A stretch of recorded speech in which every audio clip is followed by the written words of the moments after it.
everyone, and welcome to another exclusive interview here on ROX TV. I'm Carrie Grove, and today I'm talking to Royal Hunt's keyboard player and principal composer, Andre Anderson. The name Royal Hunt appeared for the first time way back in 1989, a brainchild of Andre Anderson. This outfit was created in order to combine the basic values of classic rock with progressive, current musical elements. To date, they've sold over 1.7 million albums worldwide, and the band are still going strong. Andre's past as a composer and his musical ability is without doubt. Born on the 16th of December in Moscow, he studied piano from the age of 5, but it wasn't long before he discovered rock and metal, and Royal Hunt was just his way, if you like, of putting together the perfect band for the music in his head.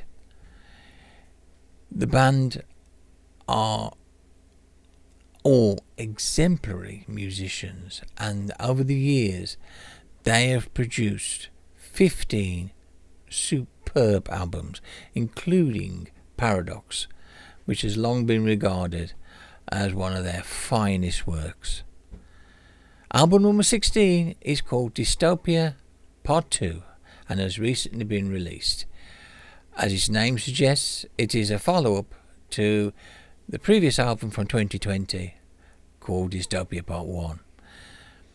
Let's hear from Andre about Dystopia Part 2 and how Royal Hunt came to be and their plans for the future. Technology is a wonderful thing until it goes wrong. Welcome to the brave new world of technology. Oh, don't get me started. Otherwise, I'll be ranting and raving for hours on end. Anyway, Andre, I just want to say thank you so much for taking the time to do the interview. It's great Sure, talking to you, and I absolutely love Dystopia Part 2. Yes. I'm going to be honest. We got Dystopia Part 1, and I thought, yeah, but how are they going to take that forward? And you have with bells on. It's got to be said. Thank you. It took a little bit of time. But worth it. It is. It was, Yeah, it was. yeah. Talking of Part 1, I mean, it was at a time in Earth's history which wasn't the best for everybody concerned. Did it seem like a bitter irony to you guys that here you are doing an album called Dystopia at a time when the world seemed to be on the brink of coming apart at the seams? I never noticed because I've been so busy explaining to everybody it wasn't my fault. No. uh, yeah, I don't know where the idea came from. It was just doing dystopia. I know, but calling it dystopia, probably I was reading, an article, uh, and Ray Bradbury's Fahrenheit 451 was mentioned as the perfect dystopia, Mm. the absolute, the ultimate. And so I think, you know what? Instead of just like calling it something like Fahrenheit 451, so it's a dystopia. It sounds good. Half a year later, I realized Megadeth did an album called Dystopia. I didn't know that at the time. I'm not exactly following Megadeth that much, but anyway, so it was at least ours was called Dystopia Part One. Mm. It's a little bit different. So yeah, it was a weird time. We were recording it actually, and then all of a sudden this pandemic happened. So I said, "Aha, see, there's a sign." And actually, it continued when we started doing part two. It was still Yeah. going strong. So now we have like war in the middle of Europe. I don't know what to say. I'm sorry. I'll never. I There is promise I'll never absolutely do it no again. need for you to apologise. I mean, it has to be said, Royal Hunt. I mean, throughout your illustrious recording career, you always do seem to have captured the zeitgeist, if you like, of people's emotions and things that are happening in the world. I mean, yeah, I'm going as far back as the likes of Paradox. Yeah, I mean that Paradox goes way hit back. them. When you talked about That hit the mark. spirituality and the crisis of faith, Yeah, almost. I'm concerned about the same thing everybody else does. Mm, I mean, I'm no different, you know. So I'm reading the same newspapers and watching TV and just absorbing whatever happening around me. So in that sense, I'm no different, and just happens to be. But I kind of put it into the reels of the record. Oh, it's not reels anymore; it's CDs. Sorry, I'm old. I'm so old. I'm that old. and So hey, 8 track. okay, we're not talking about it. No. So anyway, yeah, just so when I'm writing lyrics and I'm kind of like following what's happening around me in a way. I'm getting inspired by that, Mm, and that's why a lot of I mean sometimes it's a book, sometimes it's a movie or news or I don't know a headline in a newspaper. I think it's and I know in the beginning of my career beginning of Royal Hunt, we get a lot of flack for that, you know, because mostly if you're into this kind of like symphonic, very keyboard based kind of music, you're supposed to sing about rainbows and yeah. dragons and Yeah. unicorns, you know, it never appealed to me, you know. And it was very weird combination in the beginning, especially when we went to Japan, like 91, 92, and they're just like reading the lyrics. It's different. It's very different.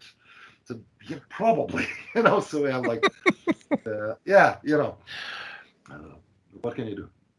Well, you should make no apologies for it. It's made each album that you've done. It's something we can't wait to hear because, as I say, you always seem to find what's going on in the world and comment on it in a musical way.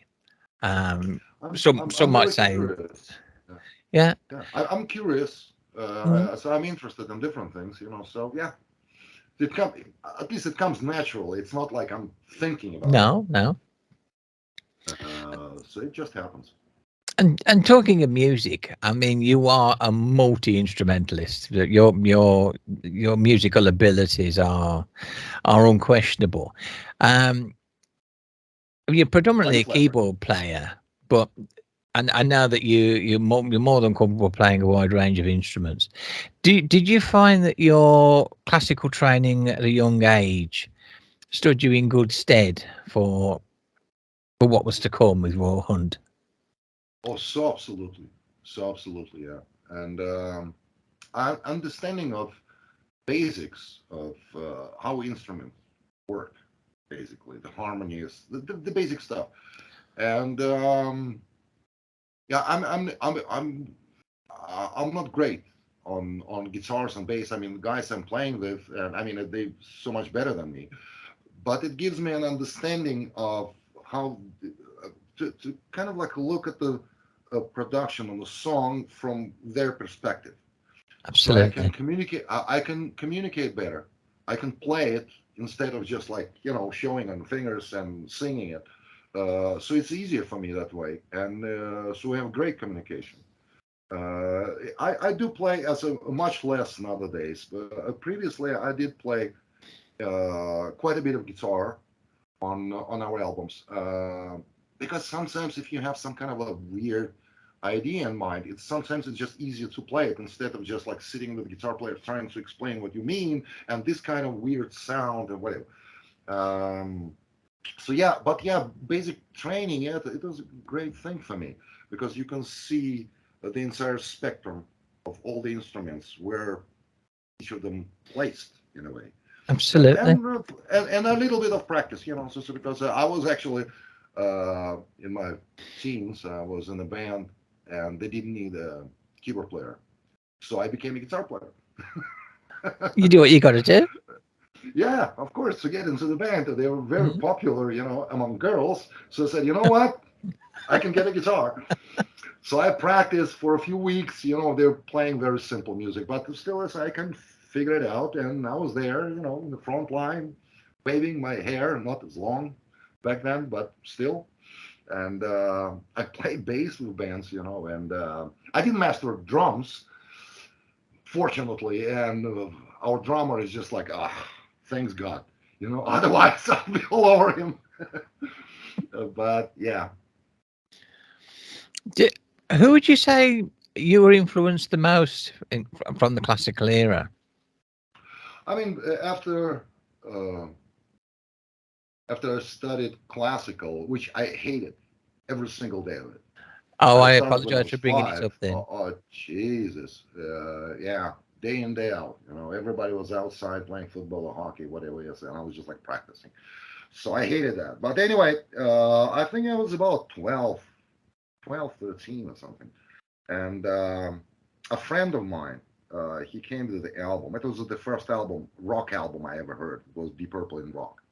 Oh, classic. And it has such an impact on me. So said, this is what I want to do. Just exactly what I want to do. And it was like John Lord, he was like playing this interlude on Hammond in the beginning, sounded like a church organ or something. So it kind Mm. of like echoed for something what I was used to hearing and playing. And then all of a sudden, this absolutely crazy madness started. And it's just, I like that.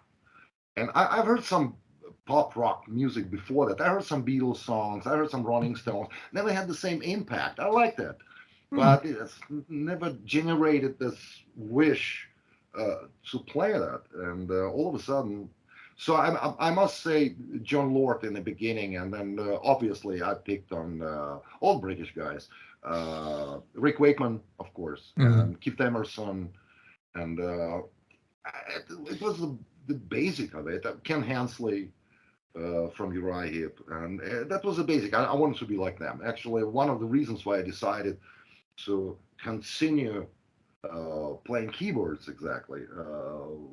One of the things being, as I said, I was actually better on keyboards when I was on guitar. But another thing is, I saw this live album, Uriah Heep, called Live from Yes, 1973, I yes, I think. remember it. And I remember a friend of mine, he came to the album. I opened it, and there's like a picture in the middle of Ken Hansley. It was like taken somewhere from a balcony, from top. And he was just like in this red light. He was just like, had this Hammond and Mini Moog. I didn't know what it was, but there was just like all these keyboards around. Just, I want to do this. So yeah, I became a keyboard player. I never look back. No, I never did. I never did. Has the lineup changed at all from Dystopia Part 1 and Part 2? You got some guest No, musicians this time as well, yeah, haven't you? yeah. Yeah, so we get singers. Yeah. Same guys. We had like a stable lineup for last about like 9, 10 years or something like Mm. that, and it's been a blessing. It's been a blessing. I hate change, like everybody else. Yeah. Hate change. I do understand. I mean, it's the last 20 years, this whole music business thing's been so screwed. So Mm. it's hard. It's hard to keep the steady lineup. As I'm talking to a lot of musicians and meeting them at festivals, and everybody's talking about the same thing. How Yeah. hard it is to make the ends meet, and because of that, to keep a steady lineup, very hard. Absolutely. And you got the So I'm amazing, blessed. you got the amazing vocals of Mark Bowles on one song, haven't you? So Yeah, yeah, yeah. he's a He's great there, singer. and Mark, absolutely, absolutely. Yeah, he's. I mean, like every single one. I mean, they're wonderful, and that was actually the reason I picked those, like Mats Levin and Mark Bowles. I know the guys, and I knew how professional they are, and one of the most important parts for us, at least when we were recording the album, was, you don't want any egos in there. I heard a couple of albums, and there's a different vocalist, and you can sense sometimes they're trying to outstage each other a Yeah. little bit. A little bit. They'll never admit it, but that's the It, fact. it And you it's you can human nature. yeah, you can sense it. And the greatest part of it, with this lineup and with those guests we had, nobody did that. I mean, everybody was very concentrated of the role they were playing. Sense. And so nobody tried to step on somebody's toes or anything. They That's just like good. did their parts, you know. So and it was very easy. The album itself is out now, I believe. October the 28th. It Yeah, got released yeah. in it. So And CD, vinyl, download, yeah, cassette. yeah, yeah. No, unfortunately, not a cassette. I don't know if I could say unfortunate, but the vinyl is delayed, of course. Mm. Everybody's doing vinyl, so every printing plant so busy at the moment. Yeah. So we don't even know when we will receive them. Last time I checked, it was like about 120 days, and say like 150 days, you know. And of course, if Metallica is doing a new album, they're printing like hundreds of thousands, and of Yeah. course, they have the main priority. And but we're waiting for it. And basically, almost all of our albums came out on vinyl. Mm. We're missing two or three, I think, and such a pleasure, such a pleasure. When the box is arriving, I'm immediately 14. I know what you Immediately. mean. I know exactly what you Okay. mean. Um, you mentioned about COVID and the impact and everything it's had on production of vinyl and CDs. How do you personally feel about all this? I mean, we're now in 2022. Bands, as you say, are struggling. Venues are struggling. Um, how do you feel bands and venues can move forward in the future? I don't have a recipe. I wish I had. Mm, I wish I had. Uh, Music is commodity today. I mean, it's such. It's not the first priority anymore. It's not like when I was a kid growing up. You had books, you had movies, you had yeah. music. Today, it's social media, it's computer games, it's whatever. What else? So I don't know. It's very hard. We were thinking about touring, and I knew in the fall 22 it wasn't possible. I mean, because everybody's touring. Yeah. After 2 years of doing nothing, all the bands, big bands, everybody's on the road. So we said, okay, we'll wait a little bit, let the first wave pass, you know, and Mm. so we'll probably start in March, April 23. We'll start gearing up, see what's going to happen. But in the future, I don't know. Now download or I'm sorry, streaming is a big thing. Nobody's getting paid, but No. it's there, you know. So some of the bands they can manage to live off the road and they playing all the time, and basically for them, a new album becomes kind of like a business card. Okay, Mm. we did a new album. That's why we're going on tour. We're fortunate. We have this group of people, uh, call them the diehard fans. They joining the crowdfunding campaign on the website. We have a lot of people there, and that's still people who are buying CDs. I'm not sure they actually need the CDs because you can stream it anywhere you want. It's still But they're nice to supporting the have. band. Yeah, but they're supporting the band, Yeah. and it's a beautiful thing. And that's the only way for us is to survive. You compensate. You compensate. I mean the diminishing record sales. Now you have your own hardcore fans. They are supporting you in that sense, and then you're playing live. Yeah, so combination. You mentioned Fahrenheit 451, which is a classic movie, and it's been since remade the last few years. Um, how do you feel when you see stories on the internet, on the dreaded internet, um, of things like book burnings going on throughout the world, and just does that ring alarm bells in your head? And you're thinking, Oh yeah, "Oh oh no, yeah. we're not at that stage now." Oh, we are, Yeah, we are. But Fahrenheit was written in, I believe, is 1953, yeah, at that, and yeah, it was mainly about censorship. Um, and we still have it today, but it's in a different form. mm, Yeah, sure, you can find book burning some places, but I think the most dangerous thing is actually manipulating history. yeah, And it is possible today. So, I mean, in order to figure out true and true facts about any event you want, you have to go on internet, and sometimes they've been manipulated. With, they call it fake news today. mm, And now you can do it with pictures, you can do it with documents, whatever you want, you know. So it's very dangerous path, I think, at the moment. So it's more critical today than it been like in 53. You don't today. You don't even have to burn books, literally. You can do it very on true. internet. Mm. And you have censorship everywhere. I mean, it's every social platform has some kind of censorship. And sometimes it's for good, sometimes for bad.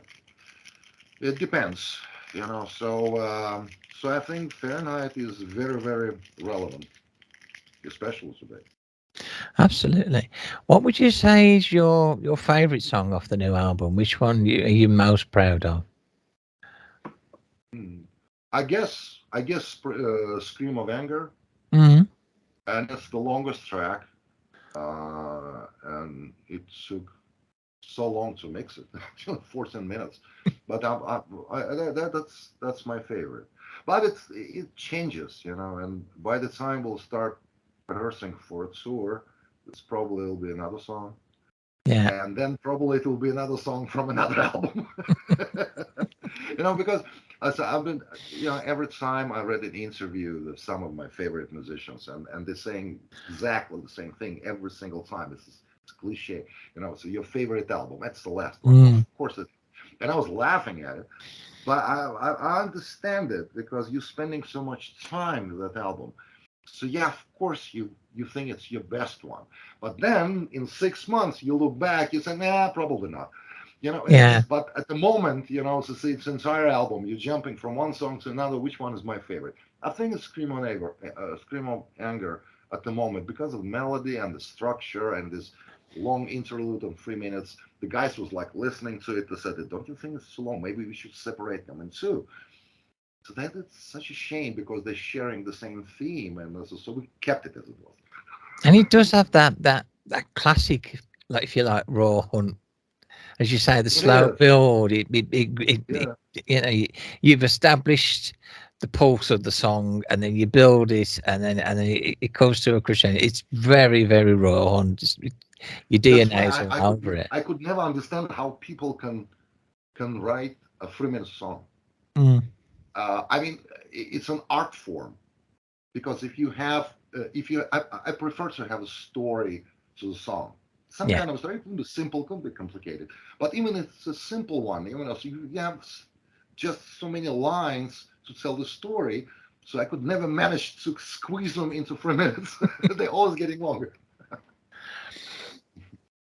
but that, but then again, I, I hate, I dare say, it's again that classical education, that classical training where you've got things, piece of music in movements, where and Of course. you know the art of ritornello, and you know all those building blocks, and it has put, you may have hated it, but I think it put you in good stead. It's very as an emotional aspect of music song. Mm. It's very very important. You're trying to create a mood. That's why a lot of times we're using sound effects Yeah, before the song or in the middle of the song. It kind of puts you in the mood already. So like half of the battle is already won. You know where you yeah, are. You know, even just the placement, and the entire atmosphere, and then you try to underline it with music, and then the words is coming in. Yeah, it's very interesting process. I'm enjoying it so much. Good. As long as you're still smiling through, that's the most important thing. Yeah, and so I met a bunch of bands. Yeah, like last time we were doing some festivals, and some of the bands I grew up with, and won't mention them. But anyway, and you can tell they playing. They don't feel like recording new music or No. working on new music. And if you asked about it, they go like, I know, nobody cares. Everybody wants to hear the old songs 10, 15, 20 years ago. And they play more or less the same set Mm. every time. It's a sad situation. I mean, I'm sure they have their reasons. Yeah. Yeah. Uh, yeah, but I still, I'm still very much involved in this thing, and I still have desire to create something new all the time, Yeah. and that's why we getting flack from fans as well sometimes because when we out playing, we're playing a lot of new songs, so we're not Mm. playing like two, we're playing more, and of course I know, so they won't let me leave the whole alive. If we won't play like some specific song, we have maybe 5 or 6 songs which supposed to play. So we're changing. So this tour we're playing those two, and then those two, and then trying all the time to incorporate new songs into it. And most of the time it works. There are times it doesn't, but most of the time it works. You have to pick songs carefully, Of and course. yeah, and it does work. But so we still, like all of us in the band, we still very much into doing new albums and doing new songs, new music, and as for as long as it goes like that, I'm happy. So because I can't imagine myself like saying something like, "Oh, it's fine." We have enough songs. Like, no, I would like to write a new. I haven't wrote my best song yet. I'll No. put it like that. I haven't. No. So I'm trying desperately. I was going to say you'll know when you have, but you never will because there'll always be something I better know. coming. I know. That's one of the reasons that it's very hard for me to enjoy Royal Hunt albums. And every time I have guests over or friends coming over, uh, why can't you play this one or another one? And I do, of course, but I can't enjoy them because the only thing I can hear is mistakes. Yeah. I can hear the mistakes. I can hear things which I supposed to do better, and that's why I'm not enjoying them. So if I'm putting Royal Hunt album, if somebody is in the house because I never listen to them, but somebody is in the house, I'm putting it on if it's requested, and I'm trying to speak loudly.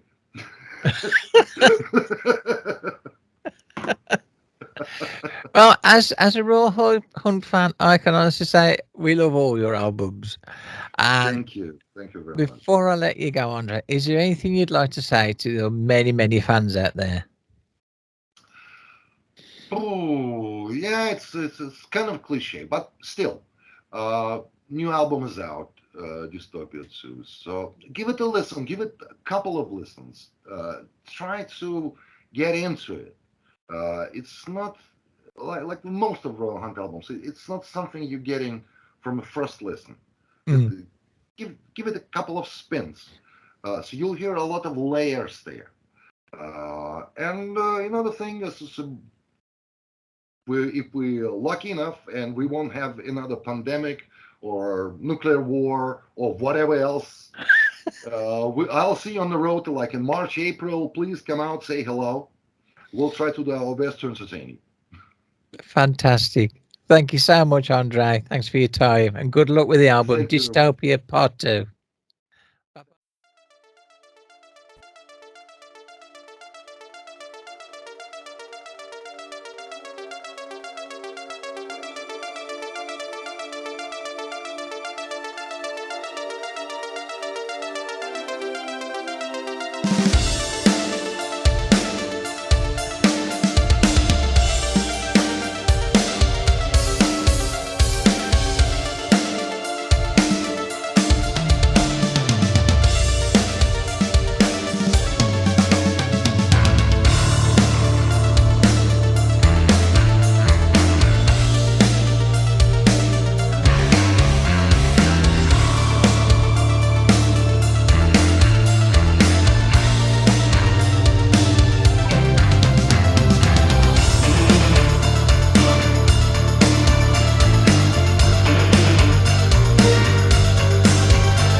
Thank Bye. you. Bye bye.